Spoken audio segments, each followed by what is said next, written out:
जे इंडियन क्रिकेटमध्ये सुद्धा झालेलं आहे. सचिन नंतर कसं होणार असं खूप लोकांना वाटलं, पण त्याच्यानंतर इंडिया उलट आधीपेक्षा छान टेस्ट क्रिकेट खेळले गेले 2-3 वर्ष. मला वाटतं इंडियन क्रिकेटच्या इतिहासात जर तुम्हाला टॉप 4-5 मोमेंट्स काढायचे असतील तर त्यापैकी ते एक असणारच. की फॅब्युलस 5 जे आपण म्हणायचो ते हे बॉलिंग युनिट आहे.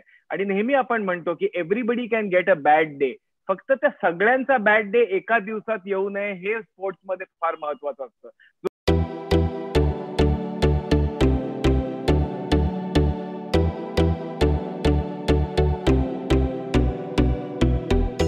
हर्षा, क्रिकेट हा आपल्यासाठी खेळण्याचा विषय नाहीये, तर खेळण्याचा विषय, बोलण्याचा विषय. नमस्कार मित्रमैत्रिणींनो, क्रिकेट प्रेमींनो, कसे आहात तुम्ही सगळे?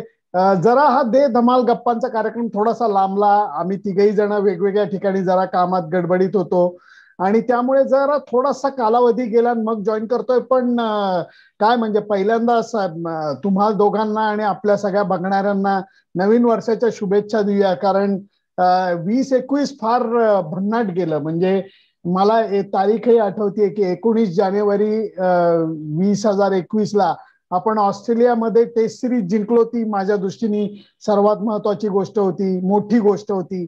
त्याच्यानंतर टोकियो ऑलिम्पिक मध्ये आपण झेंडे लावले, ट्रॅक अँड फील्ड मध्ये आपल्याला गोल्ड मिळालं आणि इंग्लंडमध्ये आपण नदीच्या अलीकडे, नदीच्या पलीकडे, थेम्स नदीच्या आपण टेस्ट मॅच जिंकली. या सगळ्याच गोष्टी इतक्या भारदार झाल्या होत्या आणि त्याची सांगता साऊथ आफ्रिकेतली टेस्ट मॅच जिंकून झालेली होती. त्यामुळे 2021 हर्षा आणि विक्रम फॅन्टॅस्टिक गेलं, नाही का? तुम्हाला काय वाटतं? खूपच खूपच खूपच छान गेलं.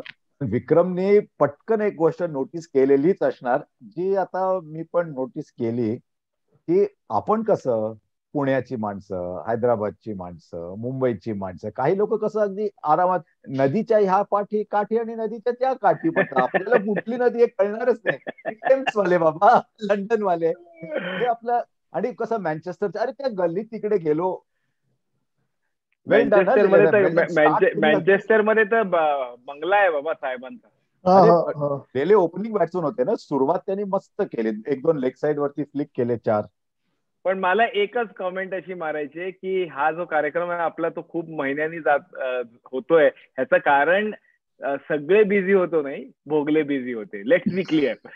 मला वाटलंच हे दोघं काहीतरी प्लॅन करतायत. मला वाटलं सुनंदन म्हणणार, त्याच्या आधी तू म्हणून टाकलं. जाऊ दे. चालायचं, पण काय म्हणजे बिझी असणं चांगलं आहे. त्यामुळे 2021 हायलाइट काय होता? 2021 चा हायलाइट 2-3 गोष्टी. ब्रिस्बेनच्या फार पुढे बघणं कठीण आहे, पण म्हणजे जर तुम्ही क्रिकेटच्याच आठवणी म्हणालात तर हो. बाकी जॅव्हलिन मध्ये गोल्ड मिळणं हे फारच मोठं. तर त्या 2 गोष्टी माझ्या मते. कारण जे ब्रिस्बेनला झालं की म्हणजेच अरे सगळे मिळून जर आपण तिघं बॉलिंग करत असतो त्या टेस्ट मॅच मध्ये, तू, मी आणि विक्रम, त्यांच्याऐवजी आपण, तर 11च विकेट कमी पडले असते आपल्याला. आणि तरी जाऊन जिंकले. सो दॅट वॉज, म्हणजे मला वाटतं इंडियन क्रिकेटच्या इतिहासात जर तुम्हाला टॉप 4-5 मोमेंट्स काढायचे असतील तर त्यापैकी ते एक असणारच. आणि बाकी जॅव्हलिन थ्रो मध्ये गोल्ड हे. मी मागच्या वर्षात फक्त एकच शिकलो की RT-PCR म्हणजे reverse transcriptase polymerase chain reaction. आणि RAT म्हणजे उंदीर नाही, रॅपिड अँटीजन टेस्ट. करेक्ट. त्यामुळे पण हो, I mean Australia series was landmark. आणि दोन्ही म्हणजे त्याच्यानंतर तर काय सगळे फोर्ट्रेस आपण तोडत होतो आणि सेंचुरियनची पण तोडली, पण मग रिव्हर्स आता साऊथ आफ्रिकाने आपली वॉन्डरेसची फोर्ट्रेस तोडली. त्यामुळे काय सध्या फोर्ट्रेस तोडणे हाच एक मोसम झालाय. किती विचित्र गोष्ट आहे पण बघ सुनंदन, की आपल्या क्रिकेटमध्ये आपण जेव्हा खरंच खूप काम करायला लागलो क्रिकेटमध्ये, तेव्हा सेहवाग, राहुल, सचिन, सौरभ, लक्ष्मण हे 5 गाजलेले प्लेयर. आणि कोणालाही विचार त्या काळचे प्लेयर कोण, ही 5 नावं सांगतील. हे 2021 मध्ये आपण जिंकलोय हे बुमराह, शमी, ठाकूर, ईशांत, उमेश मुळे जिंकलोय. एक खराब मॅच खेळले मागच्या मॅच मध्ये, तेवर ऑफ कलर, नो डाऊट. एक मॅच ऑफ कलर तुम्ही हरलात. तर मला वाटतं जी टीम मीटिंग झाली असेल नंतर, त्याच्यानंतर ते बॅट्समॅनना म्हणत असतील की आम्ही फक्त एक असं नमुना दिला की आम्ही जर ऑफ कलर असलो तर असं होऊ शकतं, जरा आम्हाला 350 करायची सवय परत लावून घ्या स्वतःला. हो हो, कारण गेल्या आठवड्यातले मी तर वर्णन असं करेन की ससा कासवाची शर्यत वाटते मला, की त्याच्यामध्ये ससा खूप भारी वाटत असतं त्याला स्वतःला, आणि कासव वेगळ्या पद्धतीने जिंकतं तसं. कारण न्यूझीलंडला हरवणं बांगलादेशनी हे सुद्धा ससा कासवाची शर्यतच वाटते की. आणि साऊथ आफ्रिकेने एवढ्या अडचणीतनं मार्ग काढला की एबी डिव्हिलियर्स कालांतराने रिटायर झाला, फाफ डु प्लेसी गेला, आणि त्याच्यानंतर क्विंटन डिकॉक एकदम भस्कन गेला, आणि त्या पार्श्वभूमीवरती येऊन त्यांनी टेस्ट मॅच जिंकणं, चौथ्या इनिंग मध्ये 240 रन्स फक्त 3 विकेट वरती करणं, या सगळ्याच गोष्टी चमत्कार वाटल्या. म्हणजे खरोखर आपल्याला खूप काही शिकून जे सुरुवातीपासून आपल्याला माहिती होतं की टेस्ट मॅच बॉलर जिंकून देतात. हो, आणि साऊथ आफ्रिकाची बॉलिंग मस्त होती, बॉलर्सनी मॅच जिंकवून दिली. पण आणखी एक आहे जे मी लाईफ मध्ये पाहिलंय, की जेव्हा अडचण येते, की जेव्हा लोकांना वाटतं की अरे आता कसं होणार, तेव्हा जो मार्ग निघतो तो फार मजबूत मार्ग निघतो.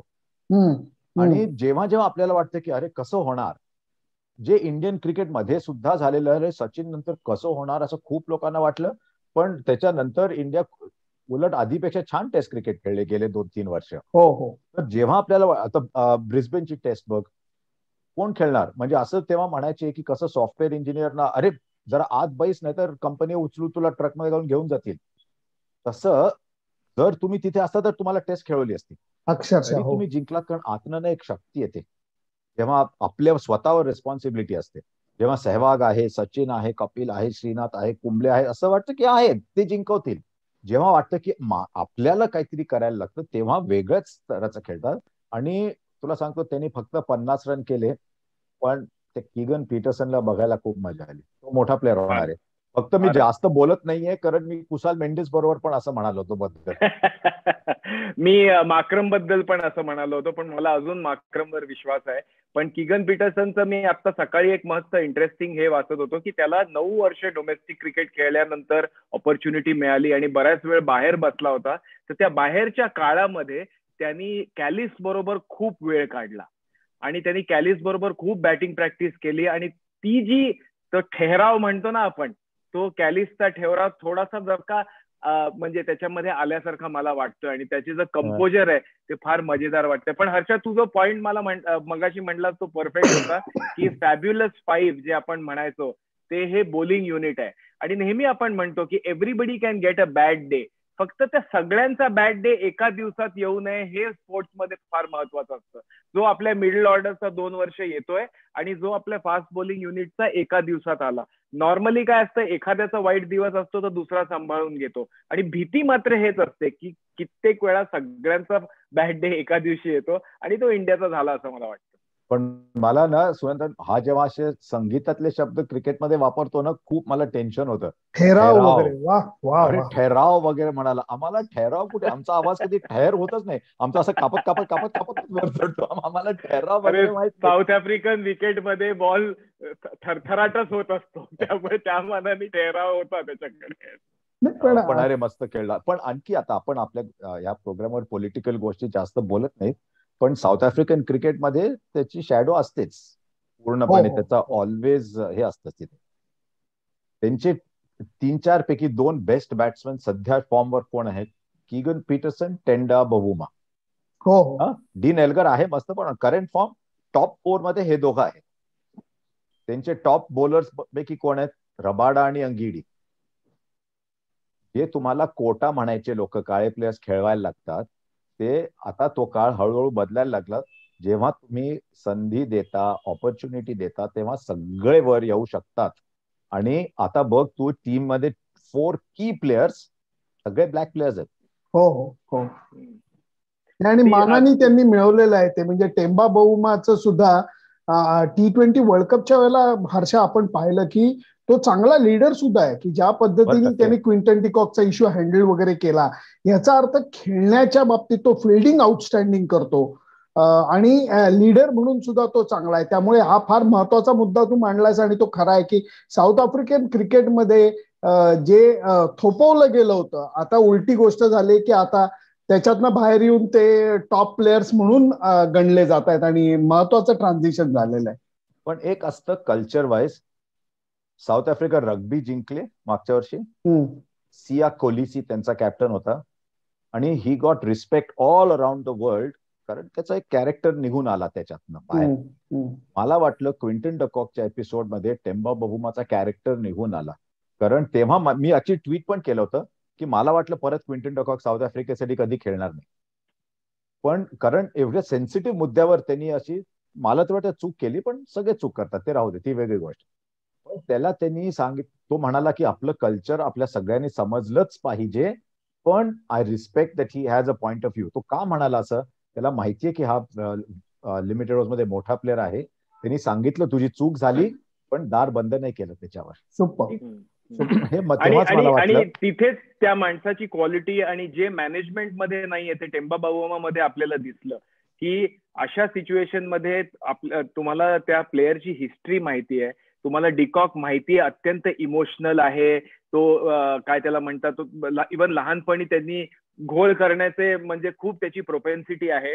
तर अशा प्लेयर्सना आपण मॅनेजमेंटनी समजलं पाहिजे की इमोशनल माणसंच स्पोर्ट्समध्ये चांगलं काम करतात, तर तुम्ही त्याला कसं जपायला पाहिजे. आणि मला असं वाटतं की साऊथ आफ्रिकन मॅनेजमेंटनी डिकॉकला जपला नाही आणि ती मॅच्युरिटी टेम्बा बावुमा जो कलिग आहे त्यांनी दाखवली की बाबा त्याला तुम्ही बाद करू नका कारण हा प्लेअर मोठा आहे. आणि ही जी समज आहे दॅट गिव्स यू हॅपीनेस की बाबा कोणीतरी आहे इकडे ज्याला हा लॉंग टर्म पर्स्पेक्टिव्ह कळतोय. पण मित्रांनो, एकीकडे ही आपण सगळ्या गोष्टी बोलतोय, दुसरीकडे ते ऑस्ट्रेलियात जे काही चालू आहे ते म्हणजे ऍशेस हे खऱ्या अर्थाने त्यांनी शब्दशः अर्थाने घेतलेले काय इंग्लंडनी मला कळत नाहीये. कारण दरवेळेला ते काय म्हणतात त्याला लीव्ह द शोर्स वगैरे असं करून मोठा तामझाम असतो. यावेळेला तो त्या मानाने झाला नाही, पण बघायला असं विचित्र वाटतंय की इंग्लंड पुरेची फाईट देऊ शकत नाहीये.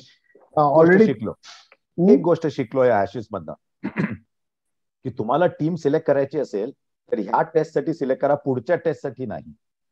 अँडरसन पुढची टेस्ट खेळणार ही नाही, स्टुअर्ट ब्रॉड 2 टेस्ट सोडून खेळणार ही नाही.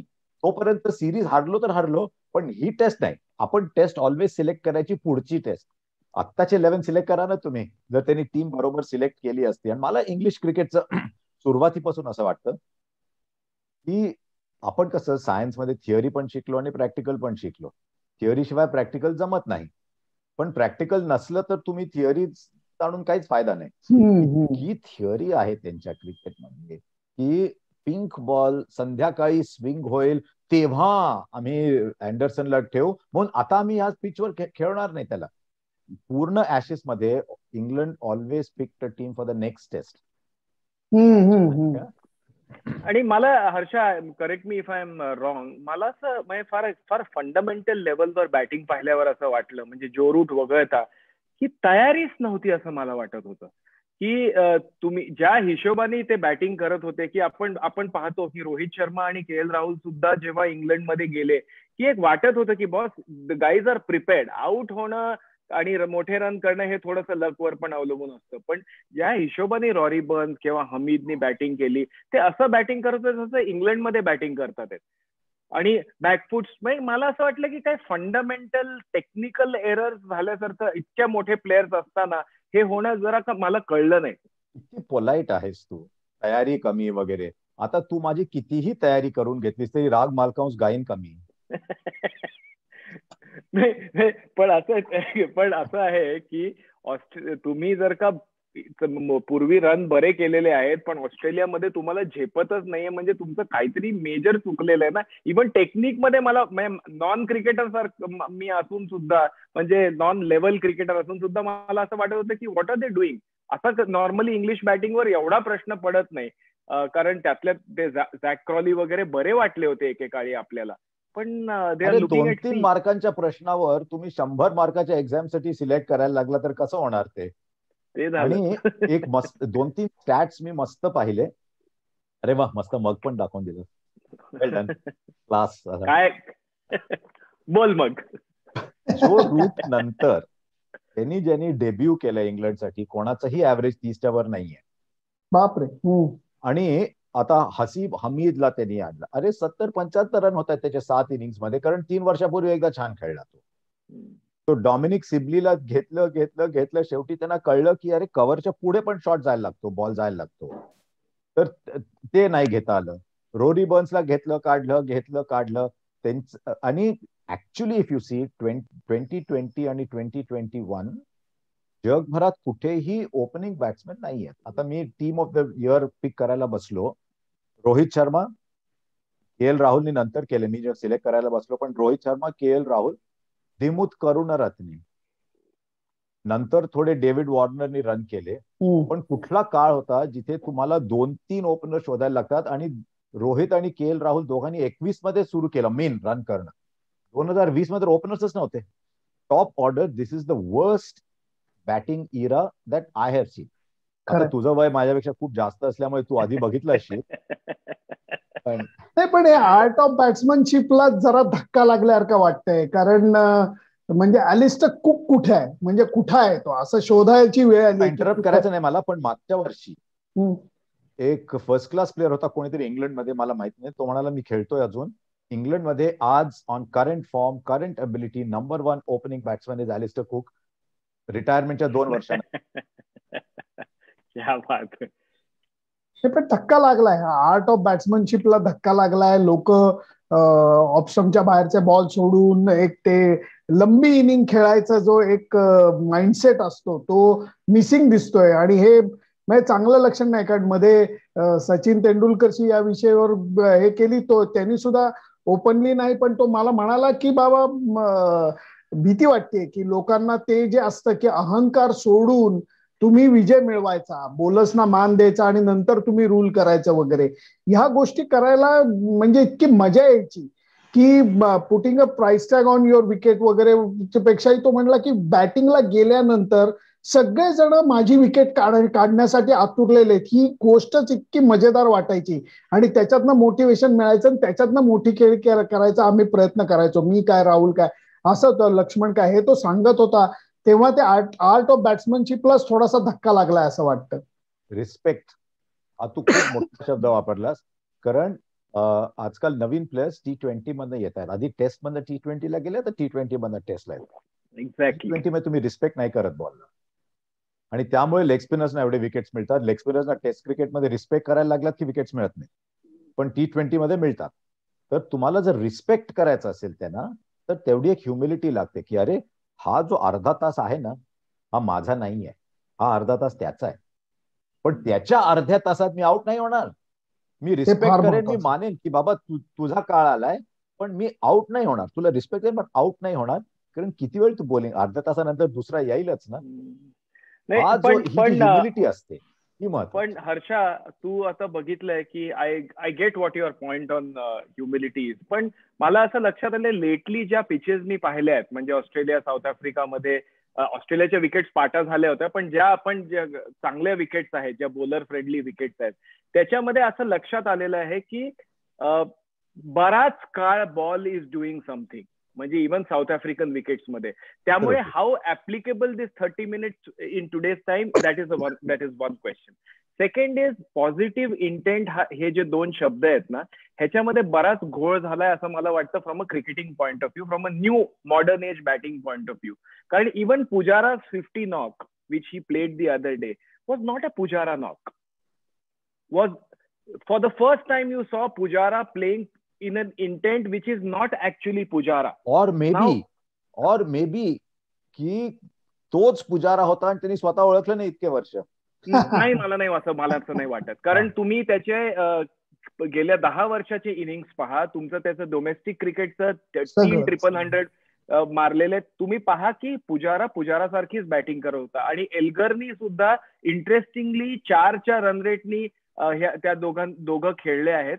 त्यामुळे त्यांनाही पॉझिटिव्ह इंटेंट. ना whether this will be successful across the next 2 years one does not know this point of view. पण मला पॉइंट असं मला मांडायचं आहे की पॉझिटिव्ह इंटेंट म्हणजे पॉझिटिव्ह प्ले नव्हे. हा बऱ्याच वेळा कन्फ्युजन होतं. मी बरेच बॅट्समन असे पाहिलेत की त्यांना असं वाटतं की quick fire 55 is far better than dean Elgar kind of, Pujara kind of batting. तुझं म्हणणं बरोबर आहे. मी कसं म्हणालो, रिस्पेक्ट हाफ एन आवर. मी तुझं पण पॉईंट ऑफ व्ह्यू, चला आज रिस्पेक्ट करतोय तुझं पॉईंट ऑफ व्ह्यू. कारण इंग्लंडच्याच बघ ना, जेव्हा इंग्लंड इंडियाला आले पहिल्या टेस्ट नंतर, शेवटचे चेन्नईमध्ये दुसरी टेस्ट आणि अहमदाबादच्या 2 टेस्ट मध्ये, तिथे तुम्हाला पेशंट राहणं शक्यच नव्हतं. तर म्हणून मला काय वाटायला लागलंय की आजकाल प्लेयर्स म्हणतात की जर पिच खराब असेल तर चान्स मिळेल तोपर्यंत घेऊन टाका चान्स. 50-50, 60-40 चान्स असेल तर घ्या तो चान्स. म्हणून मला वाटतं की ही जी शेवटची जोहान्सबर्गची टेस्ट झाली त्याच्यात सर्वात आय ओपनर जे म्हणतात was Ashwin's batting in the first innings. की त्यांनी 50 बॉलमध्ये 40 केले आणि त्यांनी दाखवलं लोकांना की ह्या पिचवर अशीच बॅटिंग करायला लागणार तुम्हाला. म्हणून एल्गरचं तू बरोबर सांगितलंस, एल्गर चान्स घेत होता, पीटरसन चान्स घेत होता, पुजारा चान्स घेत होता. पुजारा आणि अजिंक्यची जी पार्टनरशिप इतकी सुंदर झाली कारण ते वर backing themselves and backing their shots. पण चांगले पिचेस पाहिजेतच. आता ऑस्ट्रेलियामध्ये बघतोय 4th डे पर्यंत जायला पाहिजे. आता पाऊस पडण्याने जाते म्हणा ही मॅच, पण 4th-5th डे पर्यंत जायलाच पाहिजे. नाही, आणि याच्यात अजून एक मुद्दा मला मांडावासा वाटतो, ते म्हणजे दिसायला चांगलं आणि असायला चांगलं. म्हणजे तुम्ही बॅटिंग करत असताना तुम्ही छान दिसले पाहिजेत. हाय लेफ्ट एल्बो वगैरे इंग्लंडमध्ये खूप अगदी म्हणजे बोललं जातं आणि त्याचं कौतुक केलं जातं. बॅकलिफ्ट पाहिजे, अमुक पाहिजे, खांदा डोकं अमुक तमुक. परंतु काल गमतीने मी बघत होतो की ब्रायन लारा हा म्हणजे लेफ्ट हँडरचा इतका सुंदर अनुभव असायचा त्याची बॅटिंग बघणं की नेत्र सुखद म्हणावं का काय म्हणावं मला खरंच कळत नाही. कारण इतकं सुंदर बॅटिंग बघायला मिळायची. पण त्याच्या तुलनेमध्ये त्याच्या टीम मधला विक्रमचा लाडका शिवनारायण चंदरपॉल, की बघताना असं वाटायचं की बापरे काय खेळतोय हा, काय करतोय. पण मित्रांनो फक्त 86 रन्स त्याच्या कमी आहेत लारापेक्षा. ऍग्रीगेट मध्ये 86 रन्स फक्त कमी आहेत. आणि त्यांनी सुद्धा तेवढंच काम केलं वेस्ट इंडिज साठी जेवढं लारानी केलं. जे डीन एल्गर आता करून दाखवतोय की डीन एल्गरच्या म्हणजे मला भीती वाटली होती की भारताच्या स्लिपमध्ये उभ्या असलेल्या प्लेयर्सना जबरदस्त सर्दीचा अटॅक येणार. कारण इतका तो वारं घालत होता की मला वाटलं आता यांना सर्दी होणार. पण दुसरीकडे त्याला तो शेवटपर्यंत उभा राहिला आणि त्यांनी ते करून दाखवलं जे, आणि नॉट आउट राहून परतला. त्यामुळे दिसायला चांगलं. आपले काही बॅट्समन दिसायला छान दिसत आहेत, परंतु ते असायला जे म्हणतात की नौका पहिलं तरी नेणारी कामगिरी पाहिजे, अर्धवट सोडून चालत नाही. तर ते डीन एल्गरनी करून दाखवलं. आणि हर्षा तू सुरुवात करायच्या अगोदर मला एकच लाईन म्हणायची आहे. ॲलन बॉर्डर, चंद्रपॉल आणि डीन एल्गर हे 3च लेफ्ट हँडर आहेत जे मनापासून अगली दिसण्याचा प्रयत्न करतात. ॲलन बॉर्डरला पण आणलंच त्या ग्रुपमध्ये एकदम. हो, बॉर्डर वॉज द ओनली म्हणजे नॉट एलिगंट लेफ्ट रन केले म्हणून. नाहीतर करंट प्रिन्सिपल ह्या टीमचा रोरी बर्न्स आहे. पण त्याला आपण धरतच नाहीये. पण तो ह्या लीग मध्ये तो नाहीये अजून. अरे एल्गरची खूप इंटरेस्टिंग गोष्ट आहे. जेव्हा आपण लाराची बॅटिंग बघतो तेव्हा असं वाटतं अरे एवढी कठीण आहे का बॅटिंग, म्हणजे अरे मला पण जमेल की काय असं वाटतं. कारण जे सर्वात महान कलाकार असतात त्यांना बघून असं वाटतं की ते जे करतायत ते सोपं आहे. डीन एल्गरची बॅटिंग बघताना असं वाटतं की अरे ह्याच्यापेक्षा मला वाटतं हार्ट ट्रान्सप्लांट करणं सोपं असावं बॅटिंग पेक्षा. कारण सोपा बॉल पण तो इतका कठीण करून दाखवतो. पण शेवटी सगळ्यांची आपली पद्धत असते रन करायची. तुम्ही जेव्हा रिटायर होता तेव्हा लोक नाही म्हणत की 88 वेळेला त्याचा एल्बो परफेक्ट होता आणि ऑन अन ऍव्हरेज 37.3 टाइम्स त्याचं हेड स्टिल होतं. लोक मोजतात तुम्ही रन किती केले. आणि टेक्निक ही जी असते, technique is a means to the end. Technique is not the end. Technique is a means to the end. आता जेव्हा सहवाग उभं राहून ही played with his hands, Sehwag never played with his feet. Sehwag हाताने खेळला आणि त्यांनी रेव्होल्युशनाइज केलं. स्पिनरला पायाने खेळला खरं, पण ते फास्ट बॉलिंगला खेळला. आता किती जण सहवाग सारखी बॅटिंग करतात. So we have to find our own way. आता तुझं गाणं माझं गाणं असं म्हणता येत नाही, पण हर्षा एक पॉइंट जो म्हणजे एक तर टेक्निक आणि फिजिकल ऍस्पेक्टचा आपण बोललो, पण मेंटल ऍस्पेक्टचा डीन एल्गर मध्ये प्रचंड प्रभाव आलाच नसता इतक्या पुढे. हा, एक्झॅक्टली. आणि त्याची एक मस्त कहाणी आहे की त्याला इंग्लिश टीचरनी एकदा खेळताना पाहिलं तर ती इंग्लिश टीचर त्याला म्हणाली, बाबा तू नाही खेळू शकणार साऊथ आफ्रिका, तू कसे पैसे कमवणार? तो म्हणाल, मी साऊथ आफ्रिकेसाठी क्रिकेट खेळूनच पैसे कमवणार, असं त्यांनी आपल्या इंग्लिश टीचरला लहानपणी सांगितलं होतं. आणि फार इंटरेस्टिंग कहाणी अशी आहे की त्यांनी आपल्या वडिलांनी त्याला मेसेज केला, आणि 2018 मध्ये सुद्धा बुमराचा बॉल लागल्यानंतर त्याच्या वडिलांनी मेसेज केला होता की बाबा तू कसा आहेस? त्यांनी फक्त रिप्लाय केला, I am fine, no problem. Similarly वडिलांनी परत त्याला फोन केला आणि त्यांनी सांगितलं, मी एंड पर्यंत उभा नक्की राहीन, काय रिझल्ट होईल मला माहिती नाही, मी उभा राहीन. जर का त्यांना मला ग्राउंडच्या बाहेर काढायचं असेल तर माझी बॉडी काढायला लागेल. ह्या कॉन्फिडन्स मध्ये तो नेक्स्ट डे मध्ये गेला.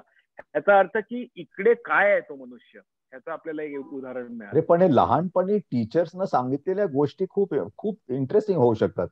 तो एक म्हणून माझं काही झालं नाही रे, कारण मी टीचरला काहीच बोललो नाही. अरे डीन एल्गर टीचरला म्हणाला, मी टेस्ट मॅच खेळूनच पैसे कमवेन. इमॅन्युअल मॅक्रॉननी तर टीचरला सांगितलं, तुझ्याशीच लग्न करेन मी. Correct correct.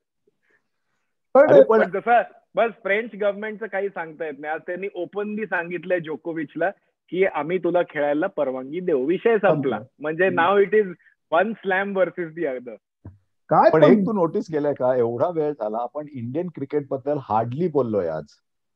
नाही आणि बघा, आपला दुसरा फेवरेट टॉपिक, कारण जानेवारी महिना आलेला आहे, मोहर वगैरे सगळा येऊन गेला. आता लहान लहान झाडावर कैऱ्या आलेल्या असतील. आता पुढे काय? मागच्या वर्षी माझा नंबर लागला. भोगले तुम्हाला एक सांगतो इन्फॉर्मेशन, ब्रेकिंग न्यूज, भोगल्यांकडे आंबे ऑलरेडी आले. काय सांगतोयस? हो नाही, मला तुला टोमणा होता, लेले तुमच्याकडे आलेत आंबे, अजून पोचवलेले आहेत नाही, तुम्ही भोगल्यांना आलेत की नाही? एक फर्स्ट लॉट तुमच्याकडे आला होता, तुम्ही असं सांगितलं होतं मला. 5,000 रुपये डझन असं कोणीतरी सांगितलं मला, पण ते सोडणार नाही. लेल्यांना पैसे बाबा, फार्मर त्यांच्या घराच्या खाली उगवतो. पण एक आहे, आता मी डायरेक्ट कॅमेरामध्ये बघून बघतो तुम्हाला सगळ्यांना. मागच्या वर्षी तुम्हाला जसं वाटत असेल ना की तिघ अरे काय मस्त मित्र आहेत, कसं छान बोलतात एकमेकांशी, मागच्या वर्षी माझा नंबर लागला, काठ्यांचा लागला नाही. काय आहे की कॉन्व्हर्सेशन पुढे चालायला पाहिजे ना. आता त्रागा मी करणार. अरे मला भीती वाटते या वर्षी तुझा लागला तर मला काळजी करू नका मित्रांनो, काळजी करू नका. त्यामुळे 2022 कडनं तुमच्या या म्हणजे आंबे हे एक अपेक्षा, अजून भारतीय टीम कडनं काय अपेक्षा? आपण भारतीय टीम बद्दल जास्त बोललेलं नाही, काय अपेक्षा आहेत तुमच्या? 2च माझ्या अपेक्षा आहेत. एक T20 वर्ल्ड कप एकदा परत जिंकावं, आणि 6 नाही तरी जाऊ दे, ह्या वर्षी इन्फ्लेशनमुळे 8 आंबे यावे. आणि मला T20 वर्ल्ड कप आणि ह्याची काही नाही, साऊथ आफ्रिका सिरीज आपण मारलीच पाहिजे. कारण अशा बॉलिंग, कारण पुढचे 2 वर्ष टेस्ट मॅचेसच नाहीयेत, त्यामुळे आपल्याला काही टेस्ट मॅच बघायलाही मिळणार नाही. श्रीलंकाची सिरीज असेल एखादी, प्लस थोडेफार 1-2 टेस्ट मॅचेस इकडे तिकडे असतील, त्यामुळे टेस्ट क्रिकेट संपल्यात. Isn't that true Harsha? हा, म्हणजे मला असं वाटतं खूप टेस्ट मॅचेस नाही, मला असं वाटतं टेस्ट मॅचेसचा काळ संपलाय. भीती वाटते मला, होपफुली असं होऊ नये. त्यामुळे ही सिरीज मारणं फार इम्पॉर्टंट आहे, कारण नेक्स्ट साऊथ आफ्रिका सिरीज मध्ये टेस्टचं स्टेटस काय असेल इथपासून मला भीती वाटते. इंग्लंडमध्ये आहे ना, वन ऑफ टेस्ट रे, एक टेस्ट श्रीलंकाची सिरीज, अजून कुठल्या टेस्ट सिरीज आहेत महत्वाच्या? श्रीलंकेच्या 2 आहेत, 2 आणि इंग्लंडची 1. त्याच्यानंतर काय? भोगल्यांना माहिती असणारच बाबा, होम सिरीज असणारच, पण मजा नाही रे. पण एक गोष्ट आहे, ह्या साऊथ आफ्रिकन टीमला तुम्ही हरवलं नाही तर म्हणजे आपण जे म्हणतो की आपण टॉप टेस्ट टीम आहोत ते आपण म्हणू शकत नाही. मला वाटलं 18 मध्येच फरक सुरू व्हायला हवा होता. 18 खूप मोठा वर्ष होता. 18 मध्ये आपण साऊथ आफ्रिकेची हरलो, इंग्लंडची हरलो. आता तुम्ही दाखवून दिलं की आम्ही इंग्लंडमध्ये जिंकू शकतो, ऑस्ट्रेलियामध्ये जिंकू शकतो, पण साऊथ आफ्रिकन ह्या टीमची जिंकायलाच पाहिजे. हे दोघही मित्रमैत्रिणींनो, हे दोघही एक आनंद लपवत आहेत, जो मला, सॉरी माझे तुम्ही मित्र असला तरी मला हे गुपित फोडायलाच पाहिजे. त्याचं कारण या दोघांचा खास मित्र विराट कोहली याची 100वी टेस्ट मॅच साऊथ आफ्रिकेत होणार याच्यावरनं हे दोघेही नाराज होते. आता मात्र ती बँगलोरमध्ये होणार आहे, त्यामुळे हे दोघं खूप खुश आहेत, फक्त ते चेहऱ्यावरती दाखवत नाही. अरे किती वर्षापासून तू आहेस, ही जी पाठ, हॅमस्ट्रिंग, ग्रॉइन, एल्बो, ह्या ज्या सगळ्या गोष्टी असतात ना, त्या पण आपल्याच शरीराचा भाग असतात, आपलाच भाग असतो. जर आपल्या मनाने आपल्याला सांगितलं की मला बंगलोरला खेळायचंय, मी RCB, मी इंडिया, मी बंगलोर, मला बंगलोरला 100 टेस्ट खेळायची असेल, तर पाठ म्हणते, हॅमस्ट्रिंग म्हणते, हरकत नाही बाबा, मी इतके वर्ष मी काही केलं नाही, चला या वर्षी मी काहीतरी करून टाकतो. अरे सुनंदने एबी edit डिव्हिलियर्सची कर. पण 100 टेस्ट बंगलोरलाच होती. AB डिव्हिलियर्सची, हो हो हो हो. तर मित्रासाठी केली. हा. त्यामुळे आता या अपेक्षा सगळ्या पूर्ण होतील अशी आपण अपेक्षा करूयात, कारण 2022 ची सुरुवात चांगली झालेली नाही. एकीकडे भारताने टेस्ट मॅच गमावलेली आहे, दुसरीकडे ऍशेस मध्ये एवढी मजा येत नाही, तिसरीकडे त्या जोकोविचला अडकवून टाकलेलं आहे. त्यामुळे या सगळ्यातनं ही सुटका व्हावी आणि 2022नी काहीतरी चांगले खेळाचे रंग दाखवावेत. कारण नीरज चोप्राची मध्ये एक गोष्ट मी ऐकली जी मला खूप मनापासून भावली. त्याला विचारलं गेलं की तुला काय करायचंय 2022 मध्ये. तो म्हणला 2 चीजें करनी है, इंजुरी फ्री रहना है और 90 के आगे डालना है, बस. आणि हे सांगत असताना अजून एक हर्षा आणि विक्रम ला मी सांगतो की एक आमचा कॉमन मित्र आहे आशिष कसोदेकर म्हणून, आणि तो हर्षा खूप एक अचरट असा उपक्रम करतोय. तो सलग 60 दिवस 60 मॅरेथॉन पळतोय. रोज एक मॅरेथॉन सकाळी 5-6 वाजता तो पळणं चालू करतोय. हो हर्षा, हो, मला तुझ्या चेहऱ्यावरनं आश्चर्य कळतंय, पण ही गोष्ट सत्य आहे. सलग 60 दिवस 60 मॅरेथॉन, आणि त्याच्यापैकी माझ्या माहितीप्रमाणे 41 मॅरेथॉन पूर्ण झालेले आहेत. हे सांगायची काय गरज होती तुम्हाला? अरे मी इतका कारण खुश म्हणजे होतो, थोडक्यात तुला इतका खुश होतो की मी रोज सांगायला 4-5 किलोमीटर चालू शकतोय.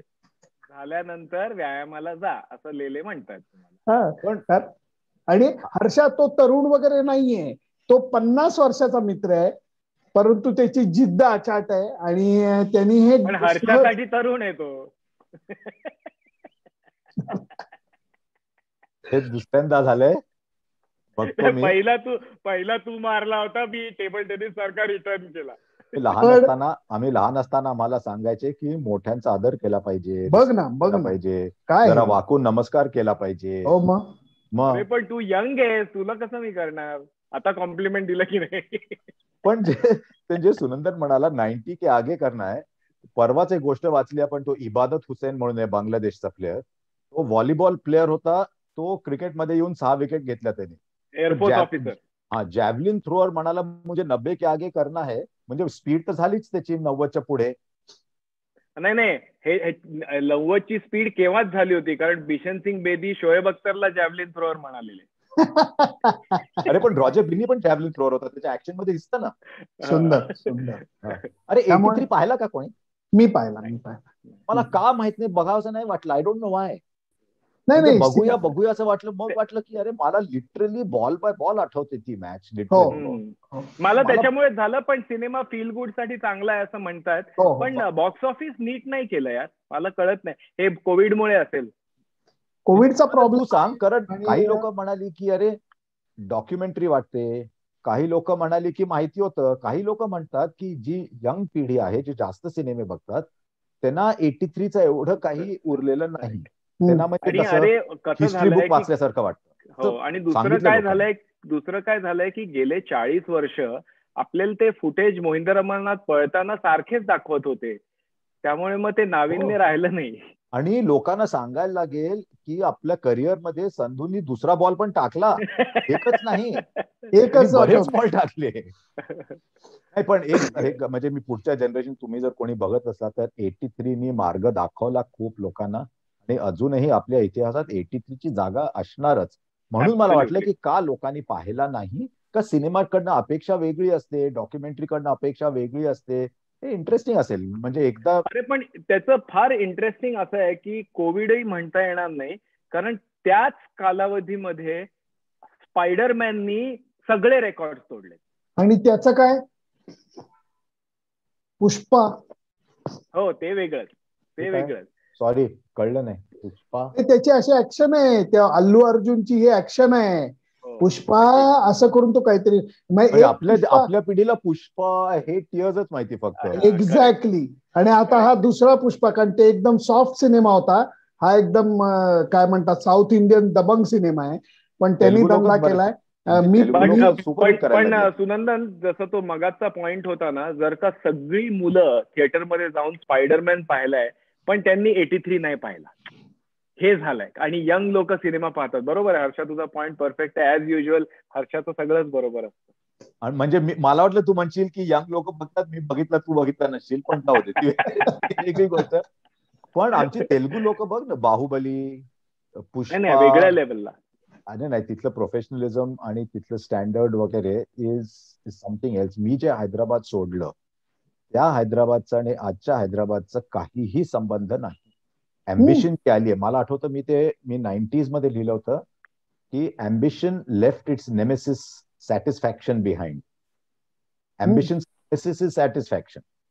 पण ते सध्या नाहीये. अम्बिशन इतकी आहे तिथे. आणि मला अजूनही आठवतं एक मोठी चूक केली मी. एक जर्सी नावाचा सिनेमा आला होता तेलुगूमध्ये, खूप हिट झाला. आणि त्या जर्सीच्या प्रोड्युसरने मला फोन केला होता की ह्याच्यामध्ये थोडा एक कॉमेंट्री असा आणि क्रिकेटचा पोर्शन आहे, तू करशील का. आणि मला लोकांनी सांगितलं नानी पिक्चर अंडी, नानी पिक्चर बाने ఉంటుంది, नानी पिक्चर ఇది बाने ఉంటుంది, म्हणजे चांगलाच असणार नानीचा म्हणून. पण मला काही माहित नव्हतं बॅकग्राऊंड कोण आहे काय, म्हणून म्हणालो करू का नको. 3-4 दिवस दुसरं काहीतरी काम होतं, मी नाही म्हणालो. प्रचंड सुपरहिट झाला. म्हणजे आता माझी लाईफ बघ, जे झालं नाही त्यांनी केवढं मोठं झालं.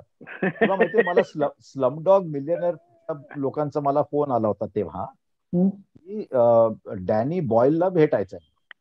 क्या बात आहे. बॉयल, अरे मी गुगल करून बघितलं, ट्रेन स्पॉटिंग नाव ऐकलं होतं वगैरे वगैरे. का तर एका सीन मध्ये क्रिकेट मॅच चालू असते, त्याच्यावर थोडी कॉमेंट्री करायची आहे म्हणून. तर म्हणालो चला करूया, गंमत आहे, चला करूया म्हणून. ह्याच्या आधी जेव्हा गंमत आहे करूया म्हणालो, तेव्हा तो सिनेमा 18 मिनिटं चालला थिएटरमध्ये. आणि मग त्याच्यानंतर त्यांचा फोन आला की नाही, it's too much effort, they are just taking existing commentary to go with it, it's just too much effort. त्यामुळे मी डॅनी बॉयलला भेटलो नाही आणि मी जर्सी केली नाही. आणि राग मालकांस म्हणता येत नाही. म्हणजे अजून करण्यासारखं बरंच काही आहे. आपण एक गोष्ट सुनंदन, सॉरी मी विसरलो, तू जे म्हणालास 2022 मध्ये काय बघायचंय, मला 2022 मध्ये 2016 ते 2018चा जो विराट कोहली होता ना, त्याचं थोडं जरी बघायला मिळालं तर आवडेल बघायला. अगदी अगदी अगदी. आपल्या सगळ्यांनाच ते मनापासून वाटतंय की पूर्वीचा विराट कोहली आपल्याला भेटावा, तडाखेबाज बॅट्समन, डॉमिनेटिंग बॅट्समन आपल्याला परत बघायला मिळावा. त्यामुळे आहे छान 2022 कडे बघण्यालायक असं पुढं खूप आहे. आणि कोविड संपावा बाबा, आहे बाबा, त्याचे सगळे व्हेरियंट संपावेत आणि सगळ्यांना मुक्तपणे संचार करता यावा. आपल्या तिघांना छानपैकी ऑस्ट्रेलियाला T20 वर्ल्ड कप कव्हर करायला जाता यावं. हर्षाला जो ऑस्ट्रेलियामध्ये पाहुणचार मिळतो त्याचा थोडासा अनुभव आपल्यालाही मिळावा. अशा माझ्या खूप काही अपेक्षा आहेत आणि त्या होतील पूर्ण असं मला वाटतं.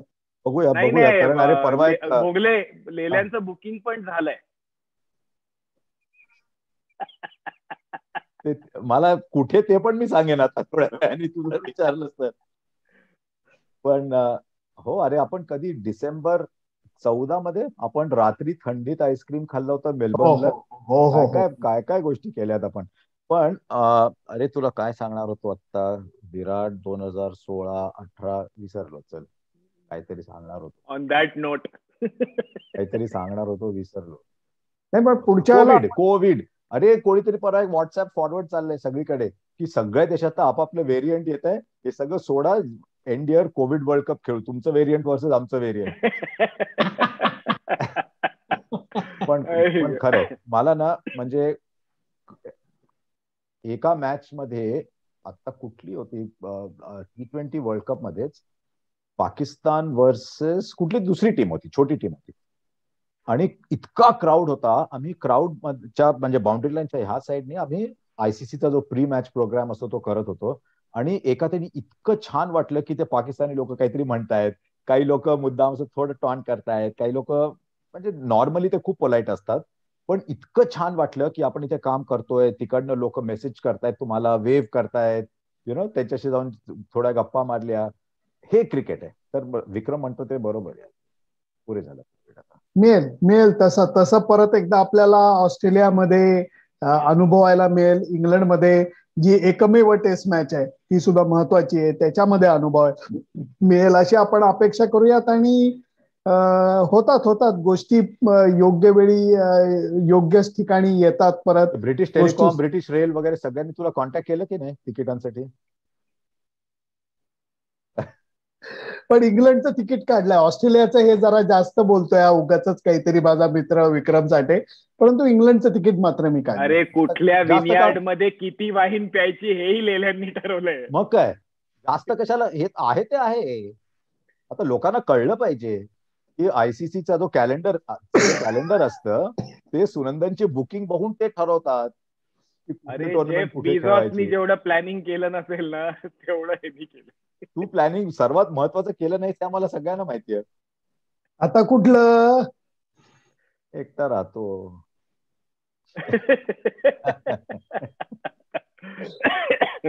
त्यामुळे मस्त मस्त मजा आली आहे मित्रांनो, खूप दिवसांनी भेटून इतकं मस्त वाटतंय. आणि 2022 ची सुरुवात आपण इतकी छान करतोय, त्यामुळे 2022 सुंदरच जाईल अशी मला खात्री आहे. त्यामुळे भेटत राहू परत. आणि आंब्याच्या मोहराकडे मी अगदी बारीक नजरेने बघत राहतो. तू नको बघू बाबा, आमचं बघून झालं. आम्ही असं म्हणजे असं चार्ट केलेलं आहे, नोव्हेंबर मध्ये किती, डिसेंबर मध्ये किती, जानेवारी मध्ये लहान कैऱ्या येतात, त्या फेब्रुवारी मार्च पर्यंत मोठ्या होतात, सगळं बघून ठेवलेलं आहे आम्ही. पण हे एक आजची म्हणजे ब्रेकिंग न्यूज आहे की तुझ्या घरी पहिला लॉट आला. अरे मध्ये एक बातमी आली होती ना की मलावी मध्ये हापूस आंबे उगवणार आहेत आफ्रिकेत, कारण त्यांचं क्लायमेट तिथलं आणि कोकणाचं वगैरे ह्या एरियाचं क्लायमेट सिमिलर आहे. ते हापूस उगवणार होते, म्हणजे आपल्याला नोव्हेंबर डिसेंबर मध्ये हापूस मिळतील. अरे लेल्यांचा मलावी मध्ये फ्लॅट असेल.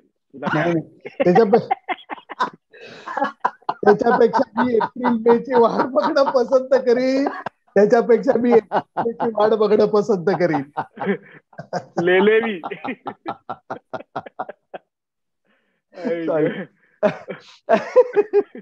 मलावी मध्ये फ्लॅट तेवढंच राहिलंय आता. कळलं ना, श्रमिक पत्रकाराची अशी चेष्टा करताय तुम्ही दोघं मिळून, काय म्हणायचं. त्यामुळे भेटूयात मित्रांनो परत असेच गप्पा मारायला. आणि खूप दिवसांनी हे जरा काय म्हणतात चावडी भरली क्रिकेटची, त्याचा आनंद आहे. पुढच्या वेळेला आपण सुरुवात मलावीच्या फ्लॅटनीच करू. नक्की तिथनं आपण करू, मी तिथनं लाईव्ह करीन. त्यामुळे सगळ्यांना शुभेच्छा परत एकदा 2022च्या. भेटूयात परत. Bye bye.